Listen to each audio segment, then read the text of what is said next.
Hi friends, അസ്സലാമു അലൈക്കും. ബിസ്മി കിച്ചണിലോട്ട് എല്ലാവർക്കും സ്വാഗതം. ഇന്ന് നമ്മൾ 2 വാഴയ്ക്കയും ഒരു കോഴിമുട്ടയും വെച്ചിട്ടുള്ള നല്ലൊരു അടിപൊളി 4 മണി പലഹാരമാണ് തയ്യാറാക്കുന്നത്. നല്ല ടേസ്റ്റിയാണ് കേട്ടോ, ഒരു വെറൈറ്റിയാണ്, നമുക്ക് പെട്ടെന്ന് ചെയ്തെടുക്കാവുന്നതാണ്. അപ്പോൾ ഈ വാഴയ്ക്ക നമുക്കൊന്ന് വേവിച്ചെടുക്കണം. അതിനായിട്ട് ഇതേപോലെ ഒരു പാത്രത്തിൽ കുറച്ച് വെള്ളം അടുപ്പത്ത് വെച്ചിട്ടുണ്ട് ചൂടാകാൻ വേണ്ടിയിട്ട്.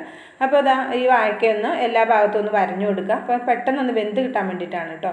അപ്പോൾ ഇതിലേക്ക് നമുക്ക് 2 വാഴയ്ക്ക ഇതേപോലെ വരഞ്ഞിട്ട് ഇട്ട് കൊടുക്കാം. പിന്നെ നമ്മളെടുത്ത് വെച്ചിട്ടുള്ള ഒരു കോഴിമുട്ട കൂടി ഇതിൻ്റെ ഒപ്പം ചേർത്തിട്ട് ഇത് രണ്ടും നമുക്ക് നന്നായിട്ടൊന്ന് വേവിച്ചെടുക്കണം. പിന്നെ അതേ നന്നായിട്ട് വേവിച്ചതിന് ശേഷം തോലൊക്കെ കളഞ്ഞെടുക്കാൻ വേണ്ടിയിട്ട് ഒരു പ്ലേറ്റിലേക്ക് മാറ്റിയിട്ടുണ്ട് കേട്ടോ. കേട്ടോ, നല്ല ആവി വറക്കുന്നുണ്ട്, നല്ല ചൂടാണ്. അപ്പോൾ ഇത് നമുക്കിതിൻ്റെ തോലൊക്കെ കളഞ്ഞെടുക്കാം. ഇനിയിപ്പോൾ ഒരു കുക്കറിലിട്ടിട്ട് ഇതെല്ലാം കൂടി ഒന്ന് വേവിച്ചെടുത്താലും മതിയാകും. അപ്പം അധിക സമയമൊന്നും ഇല്ലാതെ ഒരു 3 മിനിറ്റ് 4 മിനിറ്റ് കൊണ്ടൊക്കെ പെട്ടെന്ന് വെന്ത് കിട്ടും. അപ്പോൾ അതേ വാഴക്കയുടെ തോലൊക്കെ കളഞ്ഞ് നമുക്ക് ഇതേപോലെ ഒരു ബൗളിലേക്ക് ഇട്ട് കൊടുക്കാം. അപ്പോൾ നമ്മൾ പച്ചവാഴക്കൊക്കെ വെച്ചിട്ട് ഇതേപോലെ നമ്മൾ സ്നാക്കൊന്നും തയ്യാറാക്കാറില്ല അല്ലേ. അപ്പോൾ നിങ്ങൾ ആരെങ്കിലും ഇതുപോലെ തയ്യാറാക്കുന്നുണ്ടെങ്കിൽ ഒന്ന് കമൻറ്റ് ചെയ്തോളൂ. അപ്പോൾ ഇതേപോലെ ഒന്ന് റെഡിയാക്കി നോക്കിയിട്ടും നിങ്ങളുടെ ഫീഡ്ബാക്ക് അറിയിക്കാനും മറക്കരുത്. നന്നായിട്ടൊന്ന് ഉടച്ചെടുക്കണം. അപ്പോൾ വെന്തത് കൊണ്ട് തന്നെ പെട്ടെന്ന് നമുക്കിത് ഉടഞ്ഞു കിട്ടും. ഇതേപോലെ ഒരു ഫോർക്ക് കൊണ്ടോ അല്ലെങ്കിൽ ഒരു സ്പൂൺ കൊണ്ടൊക്കെ നമുക്ക് നന്നായിട്ട് ഉടച്ചെടുക്കാം.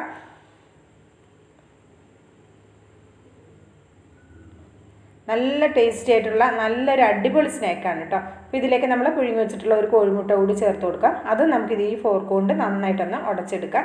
ഒന്നില്ലെങ്കിൽ ഇത് കൈ കൊണ്ട് നന്നായിട്ട് നിരടി ഉടച്ചെടുത്താലും മതിയാകും, അല്ലെങ്കിൽ ഇതേപോലെ ഫോർക്ക് കൊണ്ട് ഉടച്ചെടുത്താലും മതിയാകും. മുട്ടയുടെ ആ വൈറ്റ് പോർഷൻ അത്യാവശ്യം നന്നായിട്ട് ഉടച്ചെടുക്കണം കേട്ടോ. നമ്മളിത് ഫ്രൈ ചെയ്യുന്ന സമയത്ത് ചിലപ്പോൾ പൊട്ടിത്തെറിക്കാൻ ചാൻസ് കൂടുതലാണ്. ആ വൈറ്റ് പോർഷൻ വല്ലാതെ അങ്ങനെ കിടന്നാൽ നന്നായിട്ടൊന്ന് ചെറുതാക്കി കൊടുക്കുന്നത് നല്ലതായിരിക്കും. ഇതെല്ലാം കൂടി നന്നായിട്ടൊന്ന് മിക്സ് ചെയ്തെടുത്തിട്ടുണ്ട്. ഇനി നമ്മൾ ഇതിലേക്ക് ചേർത്ത് കൊടുക്കുന്നത് ഒരു സവാളയും ഒരു പച്ചമുളകും 2 തണ്ട് കറിവേപ്പിലയും കൂടി ഞാൻ ആ ചോപ്പറിലിട്ടൊന്ന് ചോപ്പ് ചെയ്തെടുത്തതാണ് കേട്ടോ. അപ്പോൾ പച്ചമുളകൊക്കെ നമ്മുടെ എരിവിനനുസരിച്ച് ചേർത്ത് കൊടുക്കാം. ഞാനൊരു വലിയ പച്ചമുളകാണ് എടുത്തിട്ടുണ്ടായിരുന്നത്.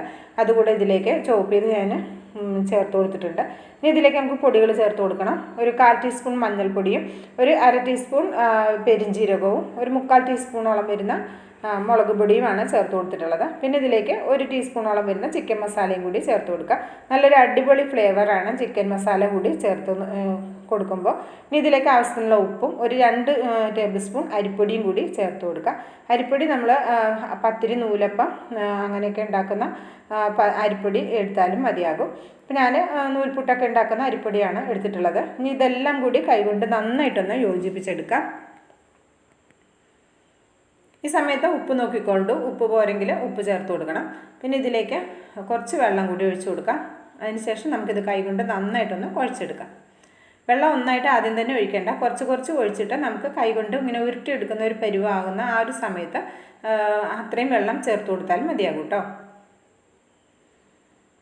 ഇനി ഇതിലേക്ക് ഒരല്പം കൂടി വെള്ളത്തിൻ്റെ ആവശ്യമുണ്ട്. അപ്പോൾ നമുക്ക് കുറച്ചുകൂടി വെള്ളം ഒഴിച്ചിട്ട് ഇനി ഒന്നുകൂടി ഒന്ന് കുഴച്ചെടുക്കാം.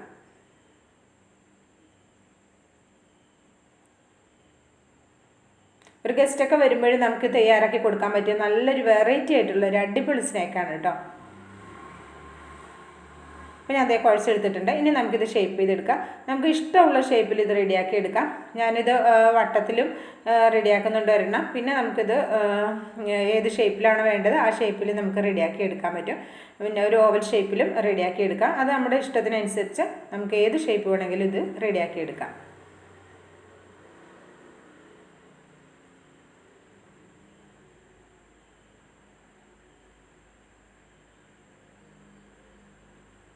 അപ്പോൾ അതേ മുഴുവൻ ഇവിടെ ഞാൻ ഷേപ്പ് ചെയ്തെടുത്തിട്ടുണ്ട്. ഇനി ഞാൻ കുറച്ച് ഓയിലൊന്ന് ചൂടാക്കാൻ വെച്ചിട്ടുണ്ട്. ഓയിൽ അത്യാവശ്യം ചൂടായി വന്നിട്ടുണ്ട്. അപ്പോൾ ഒരു മീഡിയം ഫ്ലെയിമിലേക്ക് മാറ്റിയിട്ടുണ്ട്. ഹൈ ഫ്ലെയിമിൽ വെക്കേണ്ട, മീഡിയം ഫ്ലെയിമിൽ വെച്ചാൽ മതി. ഹൈ ഫ്ലെയിമിൽ വെച്ച് കഴിഞ്ഞാൽ പെട്ടെന്ന് അങ്ങോട്ട് കരിഞ്ഞു പോകും. പക്ഷേ ഇതെല്ലാം വെന്തിട്ടുള്ളതാണ്. ഹൈ ഫ്ലെയിമിലേക്ക് വെക്കുമ്പോൾ മുട്ടയുടെ ആ വെളുത്ത പോർഷനൊക്കെ ഉണ്ടെങ്കിൽ പെട്ടെന്ന് പൊട്ടിത്തെറിക്കാൻ ചാൻസ് കൂടുതലാണ്. അപ്പോൾ അതുകൊണ്ട് അതൊന്ന് ശ്രദ്ധിക്കണം കേട്ടോ. ഇത് ഇങ്ങനെ ഫ്രൈ ചെയ്യുന്ന സമയത്ത് മുട്ടയുടെ വൈറ്റ് പോർഷൻ പൊട്ടിത്തെറിക്കാൻ സാധ്യത കൂടുതലാണ്. അതുകൊണ്ടൊന്ന് ശ്രദ്ധിച്ചേക്കണേ. ഒന്ന് അടച്ചു വെച്ചിട്ട് ഒരു മീഡിയം ഫ്ലെയിമിൽ ഇത് ഫ്രൈ ചെയ്തെടുത്താലും മതിയാകും.